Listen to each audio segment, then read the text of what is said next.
Since I mentioned quite a few of the same people in the story I did last week about Michael, I figure I should tell you about an incident that happened in 2008, around Halloween week 2008. And this was just a really bad fucking week. It was a bad year altogether. I mean, that same year, I remember both me and Danny, we both got caught cases over some fucking bullshit. Fairfield Police Department was trying to set me up and shit. But their entire case against me was complete fucking bullshit. But Danny was a lot more serious, and he was looking at doing another 8 months in county jail. And he just did like 6 before that. County jail is just a fucking nightmare too. And that's a real long time to be in there. He just was in there a long time, and I swear it had an effect on him. He wasn't the same when he came back out. And now he's going back in. So we was going real fucking heavy on partying that time in our lives and shit. And Danny, he was like 2 or 3 years younger than me. And his parents, they wasn't too happy on his fucking career path. So like any good, concerned, caring, boomer fucking parents is gonna do when they son doing something they don't approve of, they throw his ass out. They fucking abandon him. They leave him to the fucking wolves. But Danny my homie though, so I help him out. And it's kind of a strange situation because like every motherfucker I ever brought around there, my Uncle Reggie, he hates their fucking guts. But he liked Danny though. Yeah, him and Danny's cool as fuck, man. They always got along like fucking thick as thieves and shit. So Uncle Reggie like, yeah, I don't give a fuck he stayed here. Uncle Reggie had a big ass spot anyway, so it was hella extra rooms and shit.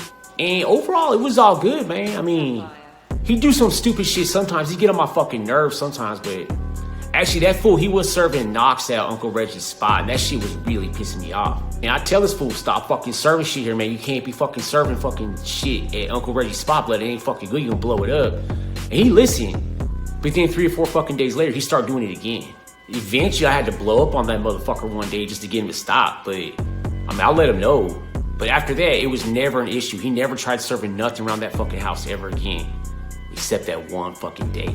So let me give you a rundown what was going on that whole situation that fucking week. It was Halloween week, and this was like 6 days before Halloween. It was just a normal day. There was like maybe 2 things that was different. Me and Danny was a little more faded than usual this day, and we let that snake motherfucker Ray Ray come over. If you listened to my story last week about Michael, they probably no need for no introduction about fucking Ray Ray, because I can guarantee you remember this motherfucker's creepy ass. But he was this motherfucker that lived down the street from us. And we known him forever. We known him our whole fucking lives. But as we got older, he got more into shit. He just kept getting more and more fucking shady. And we didn't really have much to do with him. In fact, the day all this shit transpired, the day all this shit went down, it was the last fucking day I ever let that motherfucker set foot inside my house. And he actually lucky I didn't do a lot more to him. And I definitely would have done a lot more to him. It's just I can't prove 100%. I don't know for a fucking fact he did it. I'm pretty motherfucking sure he did it, but I just can't prove it. I mean, I don't know, but it was real close to doing something about this, but my psychic intuition, man, it was really going off. It's really telling me this is the motherfucker, and I bet you anything it was him. He had something to do with it. I mean, fuck, like, for all I know, this could have been his baby. This could have been his idea. He could have set this whole fucking thing up. I really don't know, and I never will. I just know he's a shady motherfucker I'll never have nothing to do with again. But I can say this is an objective fucking fact that if Ray Ray wasn't around that day, if we had nothing to do with him, none of this shit would have went down. He caused this to fucking happen. Whether or not he set it up, I don't know. Anyway, I'm getting a little sidetracked here, Let me break down what was going on. Like I said, I was a little more faded than usual, and let me tell you why. Cause fucking Danny had picked up this shit called Peruvian Flake out in the burbs. This wasn't like regular yayo, man. This was fucking something else. I mean, I remember I was with him when he picked that shit up. My stupid ass went with him. It was in one of them gallon Ziplocs, and it was like a fucking solid brick. Man, I remember that stupid ass dummy, blood. He was so fucking excited we got this shit. He driving back to my spot like going super fast, going twice the fucking regular speed. He goes by this cop going 15 to 25. That cop looked back at us hella fucking angry, and I'm thinking he gonna turn around. So is Danny. We think he gonna turn around and give us chase. So Danny hits the fucking gas. We going well past 50 now, and we in a suburban fucking neighborhood, and there a big ass turn we gotta take, and this dumb motherfucker like, hold tight, blood, hold fucking tight. He didn't manage that fucking curb at all. We end up smashing into the fucking, the curb and shit, and when we made impact, it completely just, shut off his electricity. I don't know how to explain it. Like, knocked all the circuits loose, whatever, but that car just fucking died right then and there, and it wasn't starting anymore. And I was just waiting to expect that cop to pull around any second and arrest our asses for this dumb motherfucker, what he did. But the cop never came, blood. He never fucking came. It took Danny like 20 minutes to get his car going again. We went back to the house and he had a great fucking night. And that day we was having a pretty good day. So like I was saying, we more faded than we usually is this day. And we let that shady motherfucker over.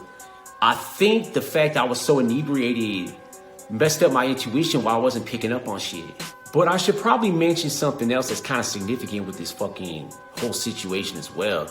Is that Ray and fucking Danny, they hate each other. They got some severe animosity. This is a pretty fucking common occurrence in the drug world. You got a couple factors going on here. You got Ray shady as fuck, and you got Danny being extremely disrespectful to this shady motherfucker, using his position as a drug dealer to do so.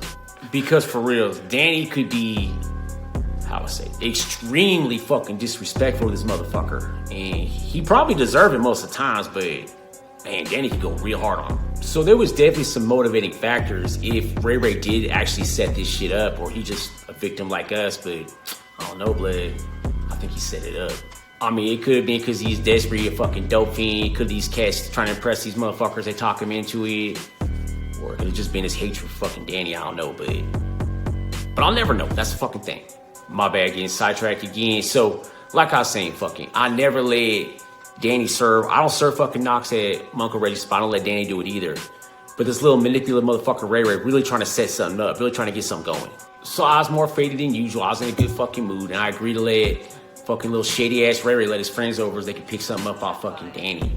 And they're supposed to be picking up that Peruvian flick. They're supposed to be getting a lot of it. And these guys picking up off him. I knew this cat, but fucking barely. Like I said, I only knew him a couple times. I only met this fool once or twice. I actually helped this motherfucker out once. I got him out of a bad situation. And I had no beef with this cat. I didn't like him, dislike him. I didn't really think nothing of it. The only thing I really noticed observably about him was that he didn't come off very bright. He came off like he was kind of dumb, like he had a low IQ. So I agreed to let this motherfucker in. The one time I let somebody in to serve a fucking sack. And this is what happens. I remember we was all in the living room and shit, everything all good. I reach over to that fireplace, I walk over there and shit. I'm like 5 feet away from both them. I reach over to grab that lighter, and I remember looking up and looking back at them. I think I was actually fucking going to offer that cat a cigarette, blood, and I fucking look up.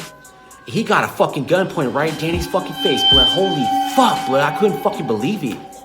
I'm trying to remember the exact details when that shit happened. I just remember it was like a small fucking gun. It looked like, it wasn't like one of them Derringers, Uncle Reggie, them little tiny ass things. It was bigger than that. But it was a small fucking gun. But here's the best fucking part. That scumbag motherfucker, that degenerate piece of shit Ray just led in my uncle's fucking house, he had just murdered somebody like 2 weeks before this. Shot a drug dealer dead. This low IQ stupid motherfucker shot this dude dead in Fairfield on Grande fucking Circle. Cops had him too. Cops fucking knew it was him. He was no question. And his scumbag low-life sister provided an alibi for him. They had to drop it. So that dirtbag motherfucker Ray is straight bringing people into my house, murderers into my house, and setting people up. I can say for a fact during this encounter, because I had the best view fucking imaginable of what went down. I was like 5 feet away from the shit. I don't think you get a better viewpoint of somebody getting shot than what I saw. Dude didn't just fucking shoot Danny though. Nah, blood. I saw every fucking thing, man. Danny, he tried some ninja magic, blood. That fucking dummy tried to like ninja snatch that gun out of his fucking hand. And needless to say, it didn't fucking work.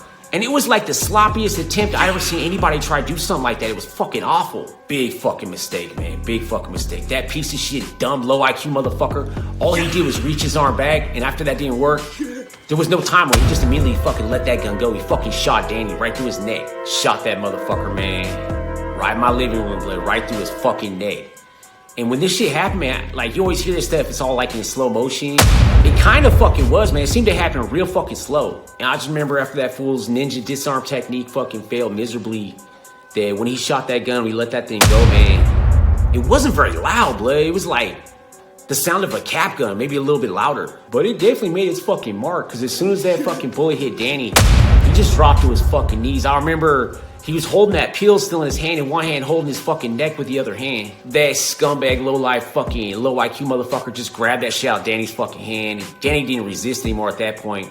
And it's good he fucking didn't, because I bet you anything that fool would have fucking unloaded him. If he didn't give him up, he'd have shot him again. He could have easily shot my ass too. I remember after he shot that fool, it was like for 1 second, It was the only time me and this fool even made eye contact. He just looked at me, he look away and start going for the exit. It's like this shit all happened so fucking fast that I don't think I would have had any time to react to anything anyway. Not like I would have fucking done something. I'm completely unarmed. I ain't gonna go out that crap with a fucking gun. Fuck that. After that motherfucker's leaving fucking Uncle Reggie's spot, I remember looking back and there was this other motherfucker standing in the hallway that I'd never seen before my entire life. So I'm thinking maybe Ray Ray let him in? I don't know. I remember looking back at Danny, he holding his fucking neck.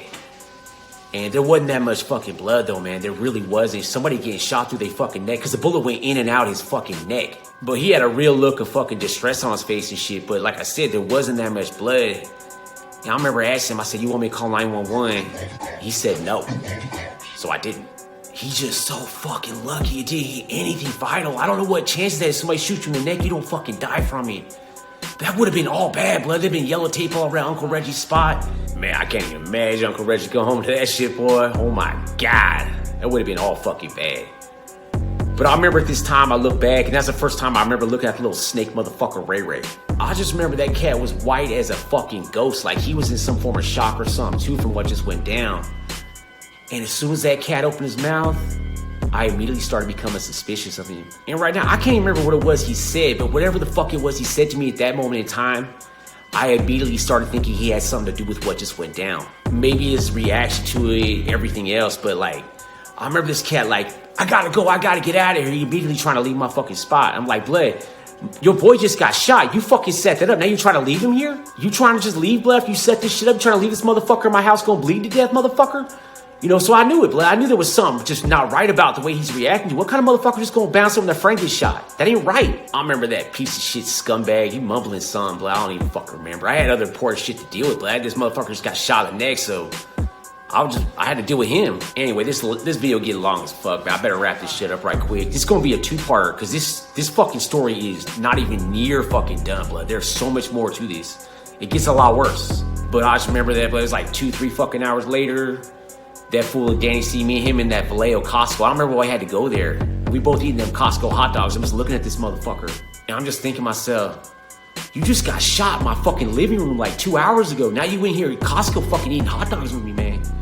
It's fucking wild, Blood. It's fucking wild. It was like a couple months later, Uncle Reggie doing some more remodeling his house and shit like that. We had to remove all that drywall. And I found that fucking bullet, man. And it was real small. It was a tiny ass bullet. I don't know if it's like some smaller caliber gun. I've never seen a bullet that fucking small like the head of one. I gave it to Danny. It's like a keepsake. And that fucking dummy lost it like a week later, man. Anyway, I'm gonna go for now because it's already a long ass story right here. But I'll be back next week to conclude this. And like I said, it's gonna get a lot more fucking crazy than what's going on right now. So I hope you'll stick with me and I hope I see you next time. Sapphire.